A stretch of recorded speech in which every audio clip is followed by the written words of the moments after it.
आगे है गोंड जनजाति में ममेरे फुफेरे भाई बहनों का विवाह अधिमान्य होता है जिसे कहते हैं, तो इसको दूध लौटावा कहते हैं। तो ममेरे फुफेरे भाई बहनों का विवाह गोंड जनजाति में होता है, इसको दूध लौटावा कहते हैं। ठीक है, ध्यान रखिएगा।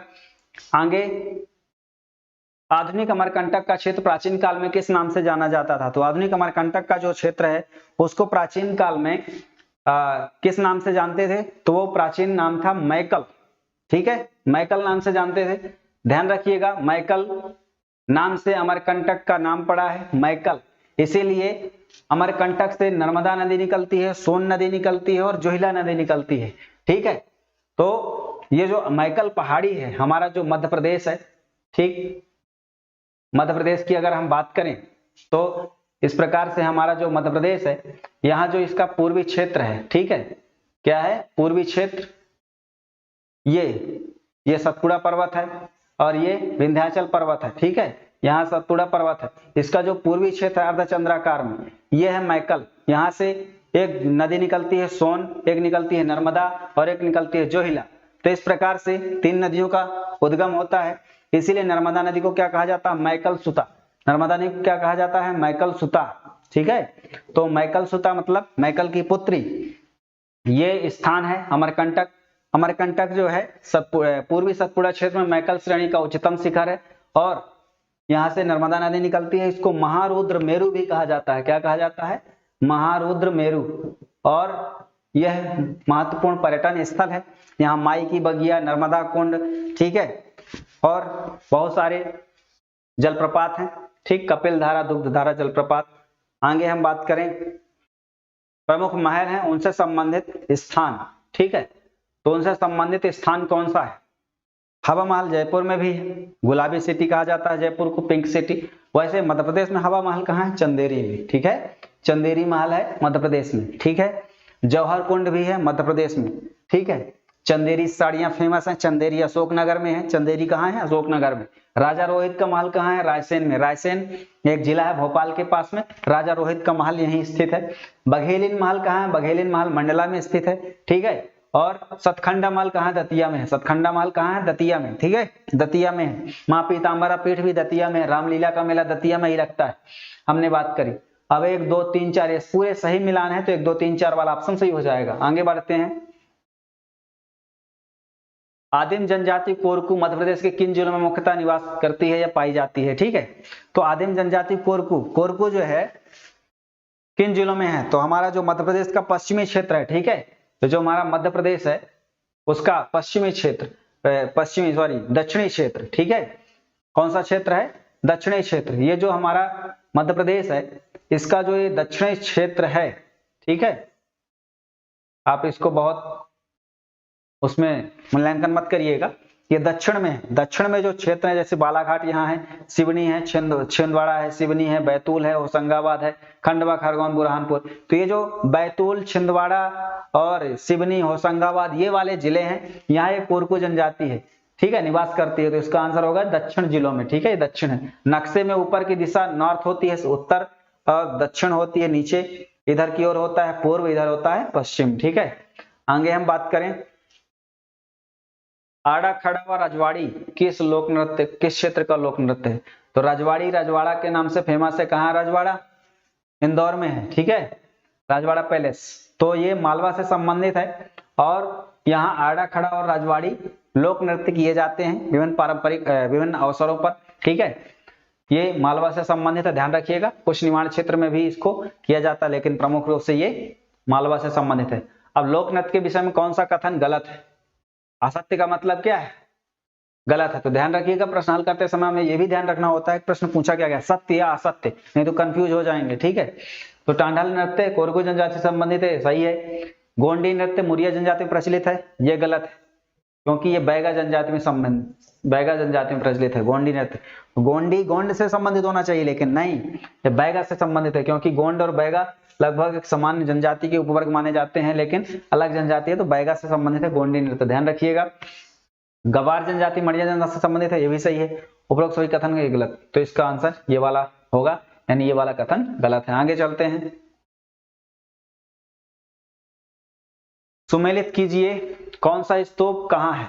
ठीक है, तो स्तूपों का मिलान करें। स्तूप क्या होते हैं? स्तूप जिस तरीके से हमारे आस्था के केंद्र हैं मंदिर, ठीक है, उसी तरीके से बौद्ध धर्म में स्तूपों को किसी के याद में, स्मृति में बनाया जाता है। जैसे सांची का स्तूप है, गया में बोध गया स्तूप है, ठीक है।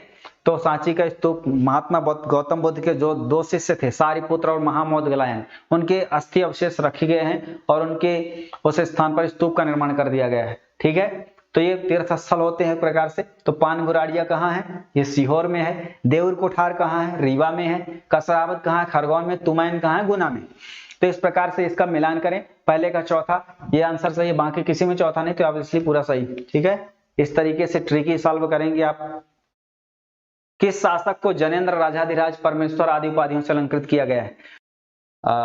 किस शासक को जनेंद्र, राजाधिराज, परमेश्वर आदि की उपाधियों से अलंकृत किया गया था? तो वो कौन से शासक थे जिनको इन उपाधियों से अलंकृत किया गया था? तो मध्य प्रदेश के इतिहास की बात हो रही है, तो मध्य प्रदेश से संबंधित इन शासकों में से शासक हैं यशोधर्मन, और यशोधर्मन जो है मालवा के शासक थे, और ये मालवा के शासक थे, कहां से थे? मंदसौर।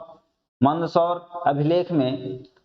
अभिलेख में इस बात का उल्लेख है कि मालवार नरेश यशोधर्मन को जनेंद्र, राजाधिराज और परमेश्वर की उपाधियां दी गई थी, ठीक है। तो मंदसौर अभिलेख, मंदसौर का नाम प्राचीन में दसपुर भी था, तो दसपुर अभिलेख या शिलालेख ध्यान रखिएगा, यशोधर्मन से संबंधित है। और वहां सूर्य मंदिर निर्माण का भी उल्लेख है, ठीक है। तो सूर्य मंदिर का भी साक्ष्य मिलता है, ध्यान रखिएगा। इस प्रकार से नेक्स्ट क्वेश्चन हम आगे बढ़ते हैं। रानी लक्ष्मीबाई किस अंग्रेज सेनापति के विरुद्ध युद्ध करते हुए वीरगति को प्राप्त हुई थी? तो रानी लक्ष्मीबाई किस सेना नायक के समक्ष आक्रमण किया, यानी युद्ध किया अंग्रेजों के समक्ष? तो वो इनमें से कौन सा होगा? आप अपने अनुसार टिक करें जो आपको सही लगता है, बाद में सारे क्वेश्चंस का मूल्यांकन खुद पर कर पाएंगे। साथ ही साथ हम यहाँ डिस्कशन तो करते ही जा रहे हैं। इसका आंसर होगा जनरल ह्यूरोज। जनरल या कैप्टन ह्यूरोज के समक्ष रानी लक्ष्मीबाई ने युद्ध किया। पहले तो वो तात्या टोपे के साथ झांसी पर अपनी रक्षा करी, और झांसी के बाद जब अंग्रेजों का आक्रमण हुआ, बाद में उन्होंने तात्या टोपे की मदद से ग्वालियर पर अधिकार कर लिया। और फिर ग्वालियर पर अधिकार रहते हुए 18 जून 1858 को जब अंग्रेजों से लड़ाई हुई, जनरल ह्यूरोज सेनापति था, और रानी लक्ष्मीबाई जी जो हैं अपनी जो सहायिका थी गिरधारी बाई, झलकारी बाई की कटार लेकर और स्वयं वीरगति को प्राप्त हुई, आत्म बलिदान कर दिया, और मरते दम तक अपने सतीत्व और स्वाभिमान की रक्षा के लिए उन्होंने जीते जी किसी अंग्रेजी सत्ता के सामने मतलब उनके हाथों नहीं आई, ऐसा उनका संकल्प था। इसलिए क्रांति के बाद जनरल ह्यूरोज ने कहा था कि यदि इस लड़ाई में या क्रांति में कोई अकेले मर्द था तो वह रानी लक्ष्मीबाई थी, ठीक है। रानी लक्ष्मीबाई की वीरता की कहानी झांसी की रानी कविता में सुभद्रा कुमारी चौहान ने लिखा है कि बुंदेले हर बोलों के मुंह हमने सुनी कहानी थी, खूब लड़ी मर्दानी वह तो झांसी वाली रानी थी, ठीक है। तो इनकी वीरता और शौर्य के किस्से कई साहित्यिक रचनाओं में और इतिहास में मिलते ही हैं। नेक्स्ट क्वेश्चन है, कलचुरी वंश के किस शासक को हिंद का नेपोलियन कहा जाता है? तो नेपोलियन, चूंकि समुद्रगुप्त को भी नेपोलियन कहा जाता है, वैसे नेपोलियन बोनापार्ट जो है फ्रांस से थे। तो कलचुरी वंश के किस शासक को हिंद का नेपोलियन कहा जाता है? तो वह शासक जो प्रतापी होगा, तो वह शासक थे कर्णदेव, ठीक है। कौन थे? कर्णदेव, जिन्होंने राजा भोज से भी आक्रमण किया, लड़ाई ली, और कर्णदेव जो है प्रतापी शासक थे कलचुरी वंश के। कलचुरी वंश कहां शासन कर रहा था? तो कलचुरी वंश शासन कर रहा था जबलपुर क्षेत्र में, जिसको त्रिपुरी नाम था, ठीक है। क्या नाम था उस क्षेत्र का? त्रिपुरी। और त्रिपुरी जो है वर्तमान में तेवर नाम है, तेवर या तिलवाला घाट जबलपुर में है। वहां जो है कलचुरी वंश का शासन रहा है उस एरिया में, और कर्णदेव जो है प्रतापी शासक रहे। मध्य प्रदेश के किस राजवंश और उसकी राजधानी का जोड़ा सही नहीं है? तो इनमें से कोई जोड़ा सही नहीं है तो वो बताना है। सही है जो उनको एलिमिनेट कर लें, तो जो गलत होगा वो अपने आप पता चल जाएगा कि गलत है। तो इनमें से 3 कोई सही होंगे और 1 गलत होगा। इसका आंसर बताएं। तो अवलिकर वंश दसपुर में है, ये सही है। कलचुरी वंश त्रिपुरी, ये भी सही है। बुंदेला वंश ओरछा ओरछा वर्तमान में निवाड़ी जिला में आता है, टीकमगढ़ से विभाजित हुआ 2018 में, 1 अक्टूबर 2018 को निवाड़ी जिला बना था। और ओरछा अब जो है निवाड़ी जिले की एक तहसील है। एक महत्वपूर्ण पर्यटन स्थल भी है, राम राजा महल, राम राजा मंदिर के नाम से फेमस है। बुंदेलों की शौर्य की भूमि रहा है, बुंदेलों की राजधानी रहा है ओरछा। परमार वंश धार से संबंधित है। उज्जैन, वैसे तो इनकी राजधानी प्रथम कौन सी थी? उज्जैन थी। और फिर कौन सी थी? धारा नगरी। तो धारा नगरी, जिसको धार भी कहते हैं। और महान राजा भोज, जो राजा भोज जो है, भोजताल लक्ष्मी नारायण मंदिर, ठीक है, बहुत सारी निर्माण कार्य उन्होंने कराया। साथ ही साथ वो विद्वान भी थे, अनेक साहित्यिक ग्रंथों की रचना, अनेक विद्वानों को आश्रय भी दिया था। तो राजा भोज परमार वंश के शासक थे। और परमार वंश की स्थापना धार में या मालवा क्षेत्र में उपेंद्र कृष्ण राज ने करी थी। उपेंद्र कृष्ण राज ने करी थी। तो इंदौर इसकी राजधानी नहीं था, इससे संबंधित नहीं था, इसलिए वो गलत हो जाएगा। नेक्स्ट हम बात करेंगे, सम्मिलित कीजिए, एक तरफ सेना नायकों या नेतृत्वकर्ताओं के नाम है और दूसरी तरफ स्थान का नाम है।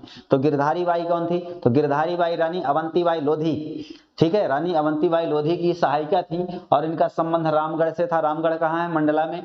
नारायण सिंह रायपुर से संबंध रखते हैं, रायपुर रियासत से। देवी सिंह का संबंध मंडला से था। और सुरेंद्र साई, सुरेंद्र भाई का संबंध संबलपुर से था। तो 1 2 3 4 ये सही सुमेलित है, इसका आंसर ये वाला सही हो जाएगा। तो इस तरीके से आप जो है अपने आंसर लगा सकते हैं। व्यवसाय के आधार पर गोंड जनजातियों की उपजातियां कौन कौन सी हैं? तो गोंड जनजाति में व्यवसाय के आधार पर उनके वर्ण विभाजित कर दिए गए थे। जिस तरीके से हम लोग इतिहास पढ़ते हैं, तो जब ऋग वैदिक काल और उत्तर वैदिक काल की सामाजिक व्यवस्थाओं को पढ़ते हैं, तो ऋग वैदिक काल में जो वर्ण थे वो कर्म के आधार पर विभाजित हुए थे, और उत्तर वैदिक काल में जो वर्ण व्यवस्था थी वो जन्म के आधार पर यानी वंशानुगत के आधार पर निर्धारित होने लगी थी। तो अब यहाँ बताना है कि गोंड जनजाति में जो कार्य है, व्यवसाय है, उसके आधार पर कितनी उपजातियां हैं?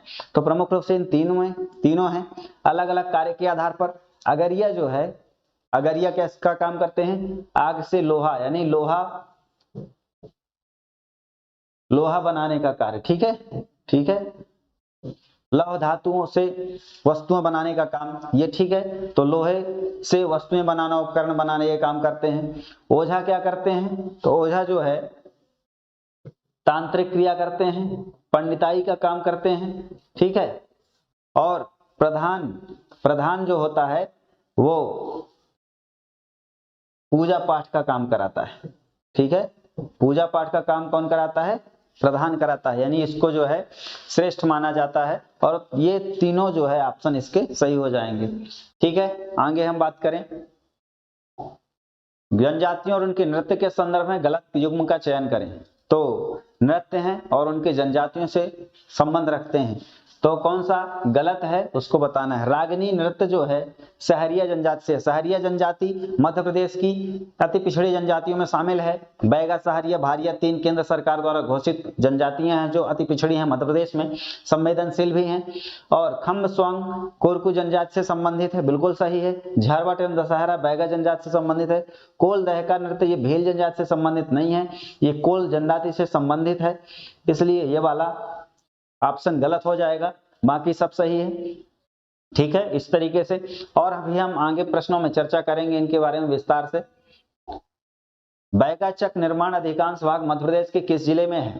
तो मध्य प्रदेश के किस भाग में बैगा चक हिस्सा है? तो दोस्तों कुछ वर्षों पूर्व मुख्यमंत्री श्री शिवराज सिंह चौहान ने जो मंडला क्षेत्र का बैगाचक एरिया, वो बैगाओं की खेती के लिए, चूंकि वो लोग झूम खेती करते थे जिसको पोंडू कृषि कहते हैं, कर्तन दहन पद्धति से करने वाली खेती कहते हैं, तो उसमें जो वन भूमि हुआ करती थी उसको नष्ट कर दिया जाता था और उसको कृषि क्षेत्र में बदल के 1-2 वर्षों खेती करके उसको छोड़ दिया जाता था। इस तरीके से वन रोपण जो है बाधित होता था, यानी वनों का उन्मूलन होता था और उत्पादन क्षमता भी उतनी नहीं होती थी। तो सरकार ने क्या किया है, मंडला में जो बैगाचक एरिया है वहां बैगाओं की खेती के लिए उस स्थान को क्या कर दिया है, उस स्थान को चिन्हित कर दिया है, ठीक है। तो ये मंडला में है, ध्यान रखिएगा, ठीक। और जो मंडला पूर्वी मध्य प्रदेश है वो गोंड बैगा जनजातियों भारिया जनजाति के लिए प्रमुख निवास स्थान है। पेशवा बाजीराव प्रथम की समाधि कौन सी है? तो कहाँ है इनकी समाधि? है रावरखेड़ी खरगोन में। कहाँ है खरगोन में? रावरखेड़ी, ठीक है। तो पेशवा बाजीराव प्रथम की समाधि कहाँ है? रावरखेड़ी खरगोन में है, ध्यान रखिएगा। और ये महान पेशवा थे, इन्होंने बुंदेलखंड में छत्रसाल राजा से संबंध भी रखा और एक कूटनीति का परिचय देते हुए अपने साम्राज्य को आगे बढ़ाया।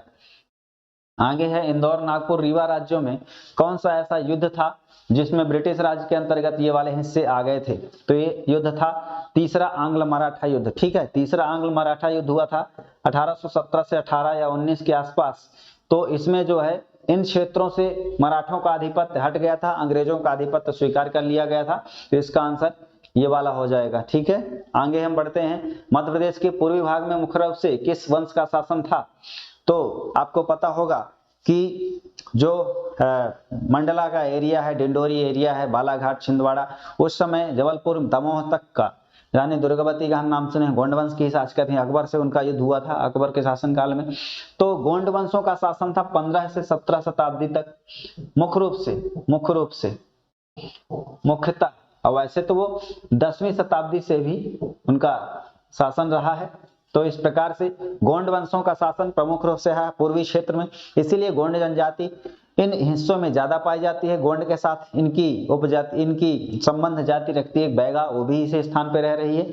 तो गोंड जाति जो है इससे संबंधित है। रघुनाथ साय, शंकर साय का हम लोग नाम सुने हैं 1857 की क्रांति में, ये भी इसी वंश से संबंधित थे। ठीक है, खानदेश स्थित राजा की छतरी का निर्माण किस मुगल शासक ने करवाया था? खानदेश किसका नाम था? तो खानदेश मध्य प्रदेश में एक जिला है बुरहानपुर। ठीक है, बुरहानपुर। और वर्तमान में जो सरकार की नल जल स्कीम चल रही है, हर घर नल जल स्कीम, तो इसमें ये प्रथम स्थान प्राप्त है। ठीक है, पहला जिला जो है कौन सा है? हर घर जल नल जल स्कीम। ठीक है, हर घर जल तो नल जल, तो हर घर नल जल स्कीम में ये पहला जिला आया है बुरहानपुर। और बुरहानपुर का पुराना नाम था खानदेश। और यहाँ राजा की छतरी का निर्माण कराया गया था, किसके आदेश पर? औरंगजेब के आदेश पर। औरंगजेब के सहायक थे राजा जय सिंह। तो राजा जय सिंह के सम्मान में जो है राजा की छतरी का निर्माण करवाया था, क्योंकि दक्कन की सूबेदारी प्रदान करके औरंगजेब ने राजा जय सिंह को दक्षिण में भेजा था। ठीक, तो दक्षिण में उनके क्षेत्र में आधिपत्य कराने के लिए, उनको वर्चस्व बढ़ाने के लिए औरंगजेब के यानी मुगलों का, औरंगजेब ने राजा की छतरी का निर्माण कराने का आदेश दिया था। ठीक है, आगे हम बात करें मध्य प्रदेश के सतना में स्थित भरहुत स्तूप की रेलिंग में किसकी आकृति निर्मित है? तो भरहुत स्तूप जो है सतना में है। और सतना में कहाँ है? लगरगवा के पास। ठीक है, उचेहरा के पास में है ये लगरगवा क्षेत्र, जो स्थानीय नाम है वहां का, और उचेहरा तहसील है, वहां है ये भरहुत स्तूप। भरहुत स्तूप बौद्ध धर्म से संबंधित है और इसका निर्माण अशोक ने करवाया था। ठीक है, किसने कराया था? अशोक ने करवाया था। इसकी खोज किसने करी थी? तो खोज जो है कनिंघम ने की थी। तो आइए हम 71st क्वेश्चंस कर रहे हैं। बुंदेलखंड क्षेत्र में प्रचलित सैला नृत्य कौन सा है? तो बुंदेलखंड क्षेत्र में जो सैला नृत्य किया जाता है उसकी कुछ विशेषता यहाँ दी गई है, उसमें से कौन सा मेल खा रहा है? स्त्री प्रधान, पुरुष प्रधान, समूह प्रधान। ये समूह प्रधान नृत्य है और ये बुंदेलखंड क्षेत्र में बैगा जनजाति समूह, गोंड जनजाति समूह द्वारा किया जाता है। तो ये समूह प्रधान नृत्य है, इस बात को ध्यान रखिएगा। यहाँ समूह में स्त्री पुरुष करते हैं। गोवर्धन संबंधी जो बुंदेलखंड क्षेत्र की कला है उसमें ये किस त्योहार से संबंधित है? तो दीपावली से संबंधित है। इसके दूसरे दिन गोवर्धन पर्वत कृष्ण जी के संबंध में, जो हम लोग जानते हैं कि उन्होंने गोवर्धन पर्वत को धारण किया था हाथ में, तो दीपावली के दूसरे दिन इसको मनाया जाता है उत्तर भारत में विशेषकर से। तो ये इसका आंसर हो जाएगा दीपावली। नेक्स्ट है मध्य प्रदेश के किस पुरास्थल से मानव खोपड़ी का कंकाल प्राप्त हुआ है? तो मानव खोपड़ी का कंकाल मध्य प्रदेश के किस पुरास्थल से प्राप्त हुआ है? तो इनमें से कौन सा सही होगा? इसमें से सही है हथनौरा। और हथनौरा जो है सीहोर होशंगाबाद के पास में है। ठीक है, और यहां से नर्मदेवशिष मानव की खोपड़ी मिली है और ये जो है नर्मदा नदी के किनारे है। ठीक है, नर्मदा नदी के किनारे। तो यहाँ हथनौरा इसका स्थल सही हो जाएगा। आगे हम बात करें, मध्य प्रदेश की किस जगह पर भगवान बुद्ध के अनुयायियों से संबंधित 2000 साल पुरानी वस्तुएं प्राप्त हुई हैं? तो ये स्थान है खलघाट धार, और धार में बाघ की गुफाएं भी हैं जो बौद्ध चित्रकला का प्राण कही जाती हैं। तो खलघाट धार में ये वस्तुएं प्राप्त हुई हैं। तो ध्यान रखिएगा, धार किस संभाग में है? इंदौर संभाग में आता है। ठीक है, पीथमपुर यहाँ का प्रमुख औद्योगिक क्षेत्र भी है। अगला हम प्रश्न बात करें 75 में, ये स्थल हैं और उनसे संबंधित जिलों के नाम हैं। नवदा टोली कहाँ है? तो नवदा टोली जो है खरगोन में है, महेश्वर में है। ठीक, महेश्वर खरगोन में है नवदा टोली। और तादौल जो है उज्जैन में है। खेड़ी नामा कहाँ है? होशंगाबाद में है। भीमबेटका रायसेन में है। यहाँ आदिमानव कालीन चित्र शैलाश्रय भी प्राप्त हुए हैं, और भीमबेटका को 2003 में यूनेस्को विश्व धरोहर सूची में शामिल किया गया है। तो पहले का चौथा ये वाला ऑप्शन सही हो जाएगा पूरा। ठीक है।